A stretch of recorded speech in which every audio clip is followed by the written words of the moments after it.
નમસ્કાર વિદ્યાર્થી મિત્રો, સ્વાગત છે તમારું MWP એજ્યુકેશન ચેનલમાં। આજે આપણે જોવાના છે ધોરણ નંબર 7 ની અંદર વિષય ગણિતનું આપણે આઈડિયલ ની અંદર ચેપ્ટર નંબર 5 નું સોલ્યુશન કરવા જઈ રહ્યા છે। તો દરેક વિદ્યાર્થી નમ્ર વિનંતી છે કે જો તમે હજી ચેનલને સબસ્ક્રાઇબ કરીને બાકી હોય તો ઝડપથી સબસ્ક્રાઇબ કરી દો, જેથી તમને વિડિયો લેક્ચર સમયસર મળતા રહે છે। તો શરૂ કરીએ આપણે આજનો ચેપ્ટર નંબર 5 રેખા અને ખૂણા। તો આ દરેક માહિતી તમે તો એનાથી વાકેફ છો કે આપણે છઠ્ઠા ધોરણમાં આપણે સાતમા ધોરણમાં આપણે છઠ્ઠા ધોરણમાં આપણે શીખી ગયા છે રેખા કોને કહેવામાં આવે છે, રેખાખંડને સંકેતમાં કેના વડે દર્શાવાય છે, કિરણ છે તેના આપણે સંકેતમાં કેના વડે દર્શાવાય છે, ખૂણો હોય તેને આપણે કેવી રીતે દર્શાવાય છે। તે એક વખત આપણે રિપીટ કરી દઈએ। એમાં પહેલું છે રેખાખંડ MN ને આપણે દર્શાવવું હોય તો આ રીતે દર્શાવાશે। કિરણને દર્શાવવું તો કોઈ એક બાજુ આપણે તીર વડે દર્શાવીએ, અને રેખા આપણે PQ દર્શાવીએ તો બંને બાજુ આપણે તીર વડે દર્શાવીએ। એના પછી આપણે ખૂણા પણ યાદ કરી દઈએ। તો આપેલો પહેલો ખૂણો છે એ 90 કરતા નાનો છે એટલે આપણે લઘુકોણ કહેવામાં આવે છે। બીજો ખૂણો છે એ 90 કરતા મોટો છે એટલે આપણે ગુરુકોણ કહીએ।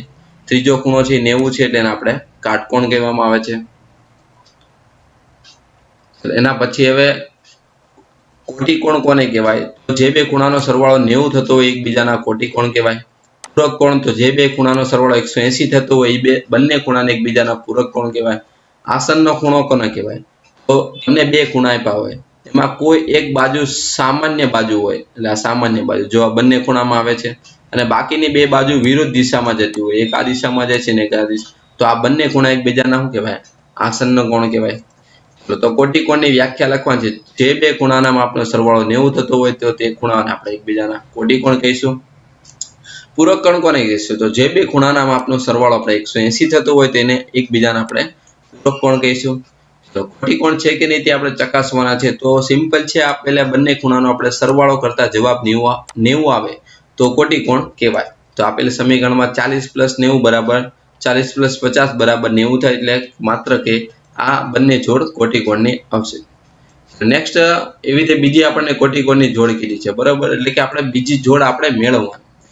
તમને એક ખૂણાનું માપ આપેલું છે, બીજા ખૂણા તમારે મેળવવાનું, તો આપેલા ખૂણાને 90 માંથી માઇનસ કરવાનો, બરાબર, એટલે 90 માં -37 કરી તો બીજી જોડ આપણને કઈ મળશે?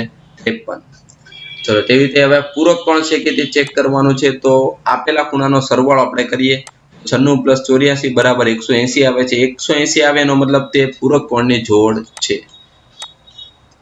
ને પેલાની જેમ જ આપણને એક ખૂણો આપેલો છે, બીજો ખૂણો પૂરક કોણનો મેળવવાનો છે। તો 180 માંથી આપેલો ખૂણો આપણે બાદ કરતા આપણને પૂરક કોણનો એટલે કે આપેલા ખૂણાનો પૂરક કોણ આપણને મળશે। નેક્સ્ટ હવે 100 ના પૂરક કોણના કોટિકોણનો માપ। સૌપ્રથમ જો 100 નો પૂરક કોણ આપણે મેળવીએ તો 100 નો પૂરક કોણ આપણને કેટલો મળશે? 180 માંથી આપણે 100 બાદ કરીએ, 180 - 100, 180 - 100 કરીએ એટલે 100 નો પૂરક કોણ આપણને કેટલો મળશે? 80। 100 નો પૂરક કોણ આપણને કેટલો મળે છે? 80 મળે છે, એટલે આનો જવાબ આવશે 80। હવે એનો કોટિકોણ આપણને કીધો એટલે 90 માંથી આ 80 બાદ કરીએ તો જવાબ કેટલો આવે છે? 90 માંથી આ 80 બાદ કરો તો જવાબ કેટલો આવે? 10, એટલે આપેલા સમીકરણનો જવાબ આવશે 10। નેક્સ્ટ હવે છે પૂરક કોણની જોડના બે ખૂણા વચ્ચેનો તફાવત 40 હોય તો બે ખૂણા આપણે મેળવવાના। ચલો હવે બંને ખૂણા આપણને કીધા છે ને, તો પૂરક કોણમાં એક ખૂણાનું માપ આપણે ધારી લઈએ x છે, તો બીજા ખૂણાનું માપ કેટલું થશે? x - 40। જો કેવી રીતે? જો અહીંયા આપણે ધારી લઈએ કે પેલો ખૂણો પેલો છે, બરાબર, પેલા ખૂણામાંથી બીજો ખૂણો બાદ કરો એટલે તફાવત કેટલો થાય છે? 40 એવું કીધું છે। હવે પેલો ખૂણો માની લઈએ કે આપણે પેલા ખૂણાનું માપ આપણે x ધારીએ છીએ, બીજો ખૂણો આપણને ખબર છે ને, બરાબર, શું આવશે? 40। હવે બીજો ખૂણો આપણે કરતા બનાવીએ, બરાબર, એટલે એના બરાબર આપણને જવાબ શું આવશે? તો x બરાબર ની પેલી બાજુ જશે એટલે 40 માઇનસ આપણને જવાબ આ રીતે આવશે। બીજા ખૂણાનો જવાબ એવો છે કે -2 = 40 માઇનસ કેટલા થશે? x। હવે આ માઇનસ છે આપણે દૂર કરવા છે એના, એટલે બંને બાજુ માઇનસ વડે ગુણાકાર કરો એટલે બીજા ખૂણાનું માપ તમને શું મળશે? x માઇનસ કેટલા મળે છે? 40 મળે છે, એટલે બીજો ખૂણો આપણને આ રીતે મળે। બીજા ખૂણાનું માપ અહીં આપણને કેટલું આપ્યું છે? x - 40। તો અહીં જો આપણે બીજા ખૂણાનું માપ x - 40 છે, પેલો ખૂણો x છે, બરાબર, બેનો સરવાળો 180 કેમ? તો કે પૂરક કોણની જોડ છે। હવે સાદુરૂપ આપો તો x + x બરાબર કેટલા થાય? 2x થાય। 2x - 40 બરાબર 180। 40 ને આ બાજુ લ્યો એટલે પ્લસ થશે, x ને કરતા બનાવો એટલે છેદમાં જાય એટલે x બરાબર કેટલા આવશે 110. હવે x છે તે આપણે અહીંયા કિંમત મૂકવાની, તો બીજા ખૂણાનું માપ આપણને પહેલો ખૂણો 110 નો બનશે અને બીજો ખૂણો આપણે આમાં કિંમત મૂકીએ 110 માંથી 40 જાય એટલે જવાબ શું આવશે 70. નેક્સ્ટ હવે છેદિકાથી બનતા આપણે ખૂણાઓ આપણે લખવાના છે. તો સૌપ્રથમ પહેલા તો વ્યાખ્યા આપેલી છે કે ભાઈ છેદિકા એટલે શું, તો તેની વ્યાખ્યા આપણે લખીએ. જે રેખાઓ જે બે રેખાઓ અથવા બે કે તેથી વધુ રેખાઓ ભિન્ન બિંદુમાં છેદતી હોય તેને રેખાને શું કહેવાય, છેદિકા કહેવામાં આવે છે. અંતઃકોણ આપણે અહીં લખવાના છે. અંતઃકોણ એટલે યાદ રાખવાનો સી આકાર. સી આકાર યાદ રાખવાનો એટલે આવડા જે અંદરના ખૂણા બનતા હોય તે.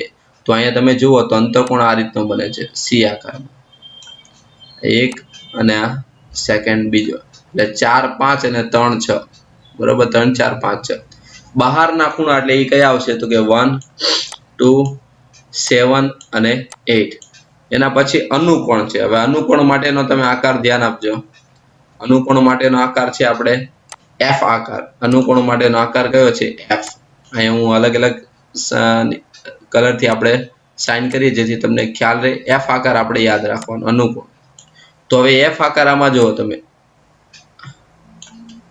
આ પેલો એફ આકાર છે,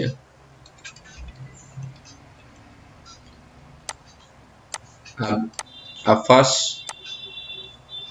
આ સેકન્ડ, તેવી રીતે આમ ઊંધો એફ બને છે અને આ રીતે પછીનો એફ બને છે. એટલે આ રીતે આપણને એફ આકાર બધા મળે છે. તો એના અહીં ખૂણા તમને આપેલા છે 1 5 4 8. અંતઃયુગ્મ કોણ એટલે ઝેડ આકાર બને. બાહ્ય યુગ્મ કોણ એટલે ઝેડ ની બહારનો ખૂણો હોય તે બધા. છેદિકાના એક બાજુના અંતઃકોણ એટલે સી આકાર બને છે. એને તમને સોલ્યુશન આપેલું છે. નેક્સ્ટ હવે આપણે જોવાના છે આના પછીમાં. પ્રશ્ન નંબર 3 છે. આપણને અહીંયા એમ સમાંતર એલ એવી રેખા આપેલી છે, એના આપણે એક્સ ખૂણો આપણે મેળવવાનો છે. બરાબર, આપેલો ખૂણો આપણે એક્સ, તેવી રીતે અહીંયા એક્સ ખૂણાનું માપ આપણે મેળવવાનું છે. તો કેવી રીતે ખૂણો XOP અને ખૂણો POT, બરાબર, XOP અને POT આ બંને કેવા થશે, રેખિક જોડના ખૂણા છે. એટલે બેનો સરવાળો 180 થાય.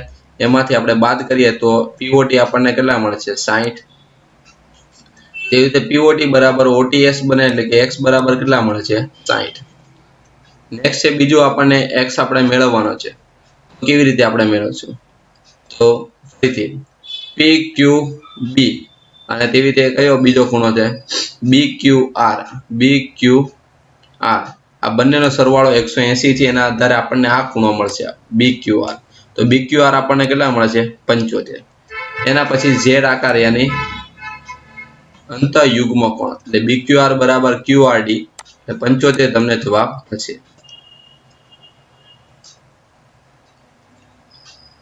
નેક્સ્ટ હવે આપણે જોવાના છે હેતુલક્ષી પ્રશ્નોત્તરનો સોલ્યુશન આપણે કરવાના છે. એમાં તો અહીંયા તમને સોલ્યુશન આપણે રેખાખંડને કેટલા અંત્ય બિંદુ હોય છે 2. એક બિંદુમાંથી પસાર થતી રેખા તો અનેક હોય છે.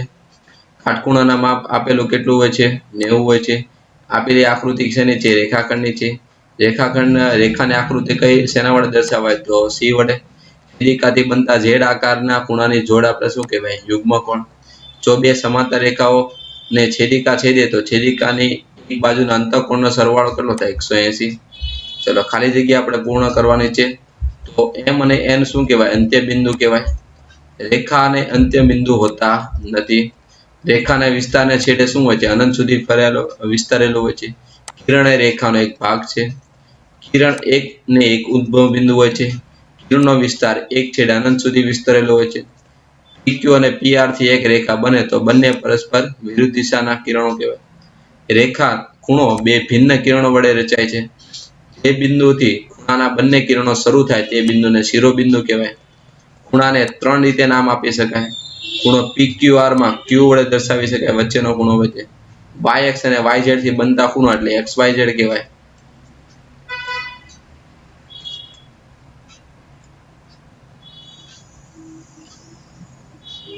અહીં આપણે એક આકૃતિ બાકી રહી ગઈ હતી, તેનું સોલ્યુશન બે આપણે કરી લઈએ. આપેલી આ આકૃતિમાં આપણે પહેલો અને બીજો એટલે સમાંતર છે કે નહીં તે આપણે ચકાસવાનું. તો પહેલા અને બીજાનો સરવાળો આપણે કરીએ અંતઃયુગ્મ કોણ. તો એનો સરવાળો 180 થાય 180 થાય છે કે નહીં? તો 180 થતો નથી, એટલે આપેલી આકૃતિમાં બે રેખાઓ સમાંતર કહેવાય નહીં. એના પછી ખાલી જગ્યા આપણે જે કન્ટિન્યુ કરી, કાટકોણથી નાના ખૂણાને આપણે લઘુકોણ કહેવાય, કાટકોણથી મોટા ખૂણાને આપણે ગુરુકોણ કહેવાય. રેખાખંડના બે અંત્ય બિંદુને અનંત સુધી વિસ્તારતા રેખા મળે. રેખાખંડના કોઈ પણ એક અંત્ય બિંદુને અનંત સુધી વિસ્તારતા આપણને કિરણ મળે. 89 ના માપના કોટિકોણ એટલે એક કહેવાય. બરાબર. એના પછી તમને બધા સોલ્યુશન તમને આપેલા છે, તમારે આ બધા આમાંથી જોઈને નોટ ડાઉન કરવાના રહેશે. નેક્સ્ટ હવે ખરા ખોટા પણ તમને આપેલા છે, તો વિદ્યાર્થી નમ્ર વિનંતી છે કે ખરા ખોટાના વિધાન પણ આમાંથી જોઈને તમારે નોટ ડાઉન કરવાના રહેશે.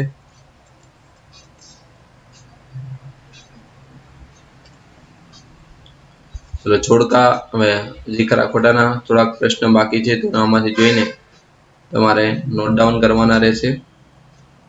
નેક્સ્ટ હવે આપણે જોડકા જોવાના છે. 50 ના ખૂણાના કોટિકોણનું માપ, તો એમાં આવશે ડી.